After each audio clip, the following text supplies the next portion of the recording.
what we're going to do is I'm going to show you my process and what tools I use to create clip.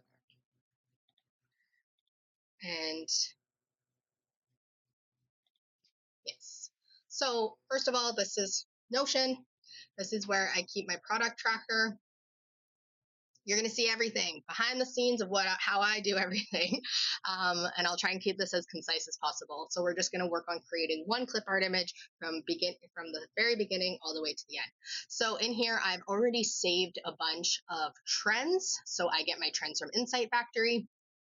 And let's go, and down here I've saved more trends, specifically what I want to work on this month. So I kind of put down here some that I thought might be good singles.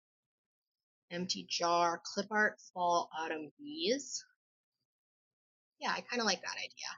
And so I've linked, or the glass pumpkin. Let's do the glass pumpkin carriage. Usually I link, so you can see these ones. These were links from Insight Factory. I also link them in my product tracker. I do have another video on the product tracker. If people are curious about that, let me know. But so I want to work with the glass pumpkin carriage, and I'm actually going to go to Insight Factory and just look it up. And I can see here that perform keywords. You can see here that it's trending, which I already knew because I grabbed it from trends.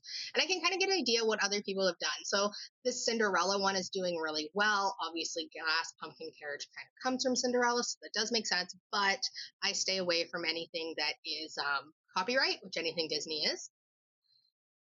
So I can see this one is pretty cute. And yeah, it's very Cinderella-y, which almost makes me think maybe I don't even focus on that today. And then the glass slipper. Cinderella is trending right now, I guess. Dragon Eyes I thought was kind of fun. Let's go clip art. So let's take, so I can just click that one because I've saved it.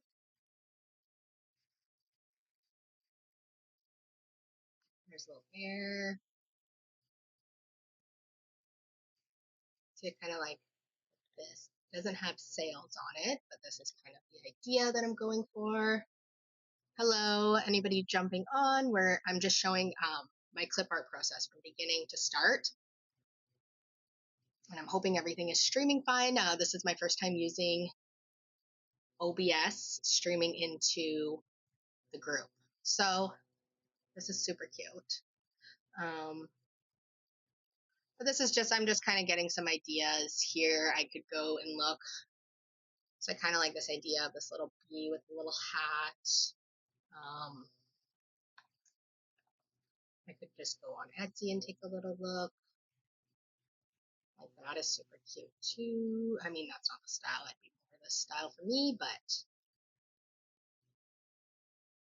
especially I find it actually quite challenging to do one image. Oh, these are cute too. I like to do multiple images and make packs. I find that much easier. This is really pretty.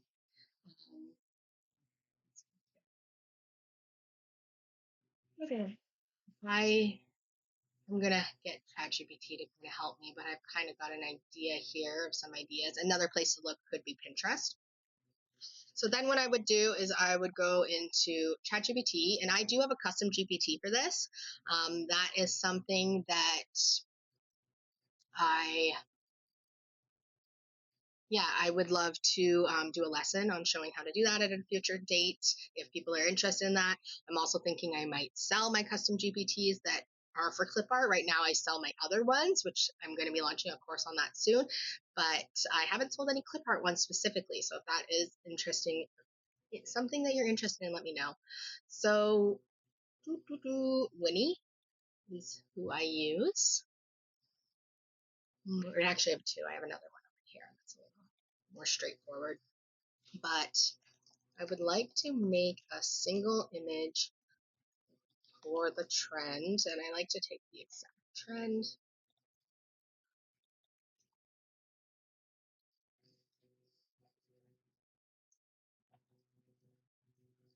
So I don't have to give it much information because it is a custom GPT that it already knows what I'm doing. That's kind of the advantage of custom GPTs, is that they have a bunch of knowledge already built into them. So it talks about the trend, and it tells me some ways I could add in like micro elements. So I love the idea of a scarf. I find it funny because fall just ended, but this is even trending, but and then like fall foliage elements, like pumpkin or acorns. And I think it pulled, I'm not sure if it pulls those or made those. I think it pulls them. So it's just kind of, and then you can see here it gave kawaii, can't say that, style, which is not really what I want. I want watercolor style, please. Vintage autumn honey label. Strenstack bow with bee. I mean, that might be cute. Cozy fall bee and honey scene. Story. Bee sitting on a honey jar with fall. I do like that one. Can you rewrite number 3 and number 4? Watercolor style. And then it's giving a recommended palette, which I like. And then it did ask me here. I do like the cozy cottage. So this GPT is set up to kind of ask me questions to get clarity on what I'm looking for. Now I'm going to build these in Sora. I've been really liking Sora lately. I do use Midjourney also. I also use Artistly sometimes, but I find Sora just does a really good job with like knowing exactly, like it gets hands correct quite often. Things that are a little harder for other AI tools to do, I find that Sora is able to do them. Okay, so now I'm just going to grab these prompts with Sora 2. I did start trying to do the Clumps carriage the other day. I tried to do these AI photos of me, they didn't. With Sora, you want to add in brackets at the end, not transparent. Otherwise, it will do transparent. I was going to try to show you an example. I think I wrote transparent in all those. Now, this is quite a lengthy prompt that it gave me. I may want to strip it back a little bit, but I'm going to give these a try and just see what comes out of them. One thing also with Sora is I'm on the $20 plan with ChatGPT, which I think you have to be on a plan at all to make images with them. But you can only do 2 at a time, where I like to create fast most of the time. And so I'll do this while I'm working on other things. While I'm waiting, I'll work on other things. Oh, that's kind of cute. But Midjourney, I can do a lot more at once. Okay, let's see about these. See, I do like this one. Oh, I do like that too. I think I might like that more. See, that's what I mean. I would just put these together in a pack if I was going to do a full pack, but now if you didn't like it, you could go back to ChatGPT and ask it to tweak it a little bit, or you can press that remix. Can you do outline around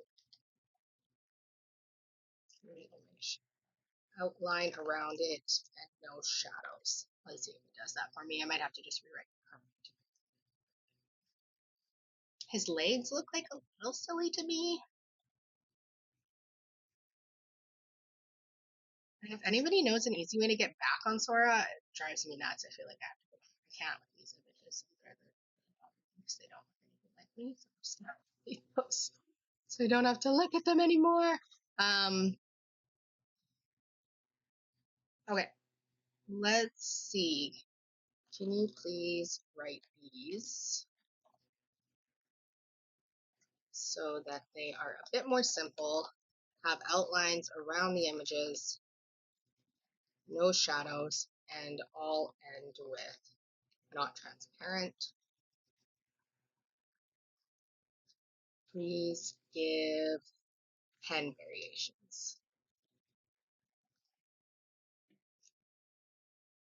So the more, the better, especially if you were doing a full pack. When I do a full pack, I try to do 15 main elements. So let's say that my main thing was the bees. So I would do 15 bees. Then I would do 10 supporting images. This is just what I aim for with the prompts, and then I see what I come out with. But or even another 15, but 10 to 15 supporting elements. So that might be like acorns or leaves or the honey jar, the things that don't include the bees. But the more the better, I would say, because then you kind of see where, oh no, that's not what I want. So this kind of looks more like a sticker. It's like a white light outline. I don't want a white outline. I want more of like a black outline. But I do think that is cute. It got rid of the shadows. Let's see how the other part does. Black outline. Let's just say like, let's see what that does. So with any AI imagery, I think it's a lot of trial and error, but it's pretty easy to just kind of ask it what you want. See, this is what I'm talking about with going back. I press that kind of chat GPT logo, but it takes me right back to the main page, and then I have to go my media again. I feel like there has to be a way. Cute, but you have no arms, which I don't know if that's great. That's great.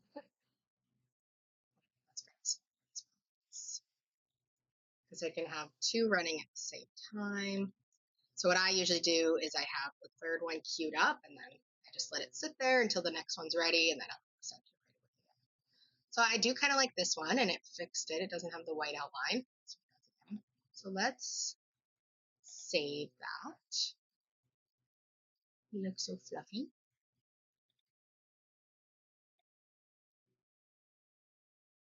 Let's see. Let's just see what these other two. Yeah, these are cute too, but I'm thinking I'm going to go with this honey drop. Okay, so I've downloaded that. We're going to run with that for now. Time's sake, keeping this as concise as possible. For anybody who's hopping on, I'm showing my process from making clip art, all the tools that I would use, and we're just doing one single image right now. So I've made the image, I've decided on this one. So my next step would be to use Upscale. So you can see Upscale here. Let me drag this over. This is a free software that you can download onto your computer. So that's what I use. Yeah, I can just press next. I don't know why it walks me through this every time, but you can just also press exit. One thing to note, if you decide to use Upscale, is you have to choose light. If you go to standard, it takes so long, and I haven't noticed any sort of difference.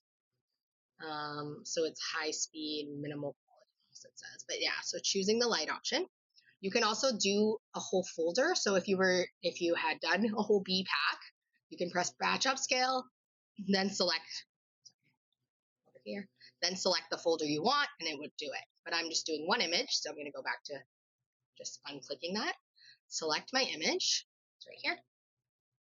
And then you can choose. This is why I like upscale, is because I personally do it by 3 times, which I know some people use pixel cut and you can do 2 or 4.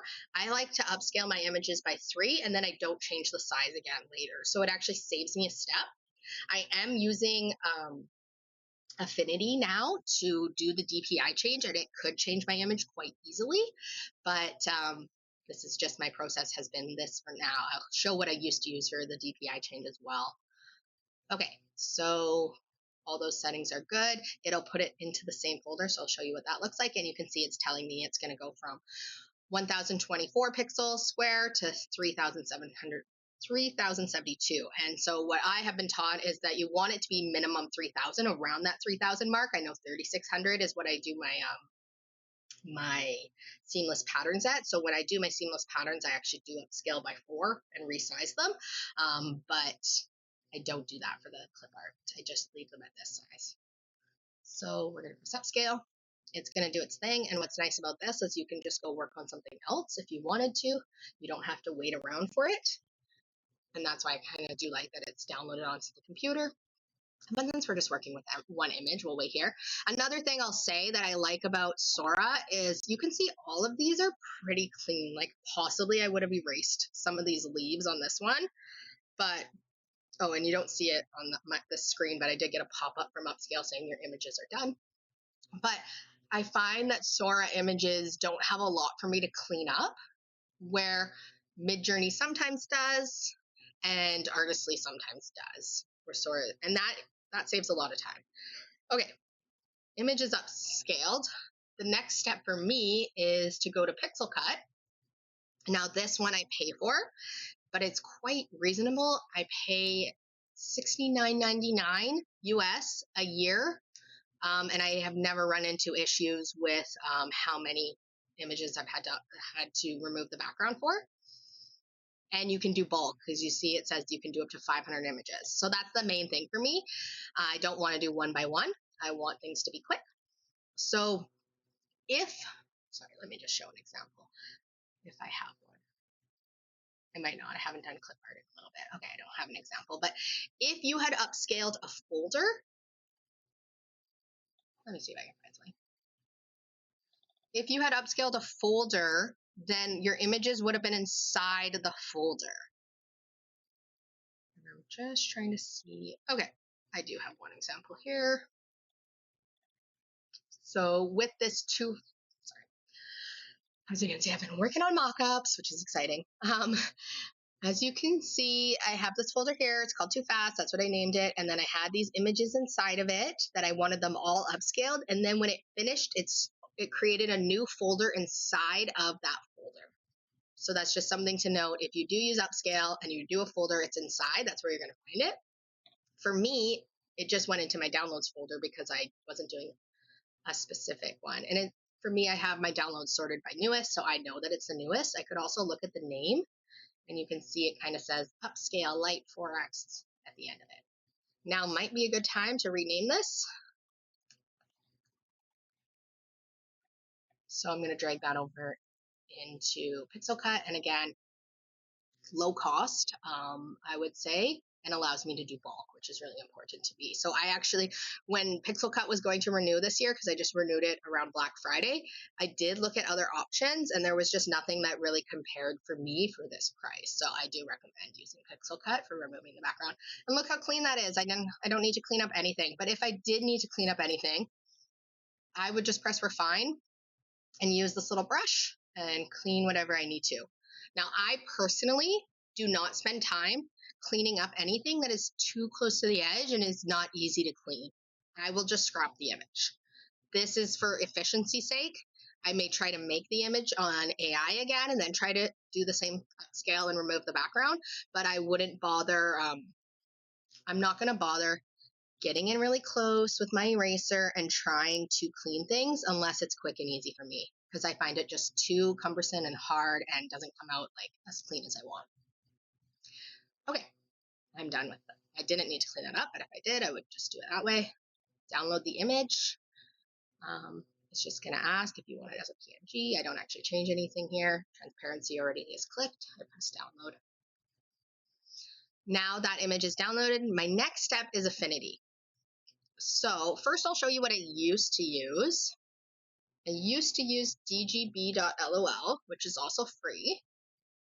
So in my process, the only things I'm paying for are the AI tool to create the image, which Sora, I mean, I would be paying for ChatGPT regardless. Midjourney I also pay for. Artistly is a one-time payment. So yeah, paying for the AI tool. And then I'm not paying to upscale, but I am paying to remove the background. And then I'm not paying to have the DPI changed. So this is just kind of ways that you can do it cheaper. And this does have a background removal. This site is actually pretty cool, I have to say. It has an upscale 2 times, 3 times, 4 times. So it does do a lot on this site, and it's free, which is dgb.lol. So I haven't used this in a while, but DPI enhancer is what I would do. And then it says max 25. What you would do, I'm just going to show this in case this is easier for people than affinity. Oh, see, that's not right because, oh, that was the wrong one because the background stuff. Just this one with the 1 is the right one. You see, it kind of shows the image there. And then it already had 300 DPI selected. Then you go to My Files here, or you go to My Files on the side. That was just an ad, and you can see it's working on it. And then if you were doing a pack, you could upload 25. It would have to kind of go through some, then you can upload the rest. It does have a maximum. So that's why this actually, it's not that bad, but I have to say the affinity way is so much faster. I'm so glad I found it. So if you were doing this, you could kind of just wait and refresh, and it'd be done when it's done, but you could leave. So let's look at affinity, because this is the way that I change my DPI now. And like I was saying, you can also change the size. Now affinity is free also now. Why isn't it opening? Just needs a second. It's free. It downloads onto your computer. It's very similar to Photoshop, though I'm not a Photoshop user yet. I plan to be soon if I'm going to be getting into mockups. I think it's going to be necessary. But yeah, people who know Photoshop say that it doesn't work as well. And if you already are using Photoshop, I'm sure that there's a way to do this on Photoshop. I just, like I said, I'm not a user, so I don't know. Okay. Again, okay, so what I would do now that I have this set up, it's called a macro, which is almost like an automation. So I go to File, New Image, Batch Job. Then I add the images that I want to batch, and I can add as many as I want. So this pack, let's say, it's probably the last one. I added all of them. I've never run into an issue of it saying you have too many. I mean, I do it pack by pack, so most of my packs are maximum 50, but this is my newest one here. So I'm going to grab that one image, and again, I could add more if I had more. We're just doing one. Then I'm going to choose where I want to save it into. For me personally, this is what my process looks like. I would open a new folder, and I would say Autumn B, DPI, and that's just how I know it's been changed. It's good. That's the folder I want it saved into. I don't need it as an affinity file. I need it as a PNG. Now, let's say I upscaled this by 4, and now I want to downsize it. I could do that here. I wouldn't upsize something. That's the wrong word, upsize. I wouldn't upscale it. I wouldn't go bigger on this, but you could bring it down. So if I had my seamless patterns, I upscale them by 4, which takes me to like 4,000 something, and then I change them. I actually do those as JPEGs, so you can see that's an option too, but then I would write in 36, which I'm not going to do in this case. And then I've set up a macro down here, so it says available macros. This one, change DPI to 300. I press apply, and then usually there was a little thing that pops up and shows me it was working on it, which didn't that time, but it's in there. Maybe it was just so fast. You can see it's in that folder that I just created, and I can double check that it's right by right-clicking, going to properties, and going to details, and I can see, okay, it's the size I want, and it has the DPI. I do suggest using Affinity because it has saved me so much time. It is so fast when it does change the DPI, and with the dgb.lol, I've had to wait. I've had to wait like okay, it's not that long, but I've had to wait at least for the 25 to go through, and then I have to upload the other 25. So if I have a big pack, it's like kind of organizing how many did I process and how many do I still need to process. And this, I can upload as many as I want. It's done within seconds. Like, it's so fast, and I'm able to move on to the next step. So even though DGB is like relatively quick, this is so much quicker. So I've been very thankful with this, finding out how to use Affinity. I will try to make another video once I actually figure out the process instead of making you guys wait through that anymore. Because I mean, like I said, I did set up the macro and it does work. So now that image is done, so I can show you my last steps if you want. What I personally would do is I would go to where I store all my Etsy clip art. And my clip, oops, I pressed and I just put it in right away. So people who have my all access pass actually get access to my images before I've listed them because I put them in right away. And then I would say Autumn B. I don't know if I want to come fall or Autumn B. maybe we'll say Heidi. So usually whatever I'm going to name it is what I'm going to put in here. And then I also go to Canva,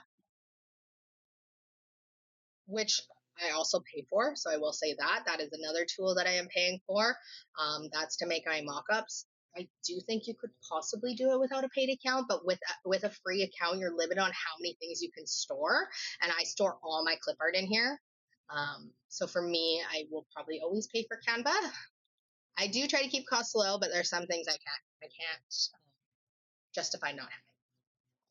I'll name it the exact same thing in here.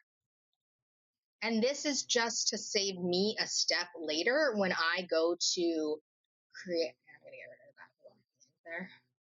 But when I go to create my mockups, then my image is already in there. So I'm going to put it in both places. So this is the spot the customer will get it.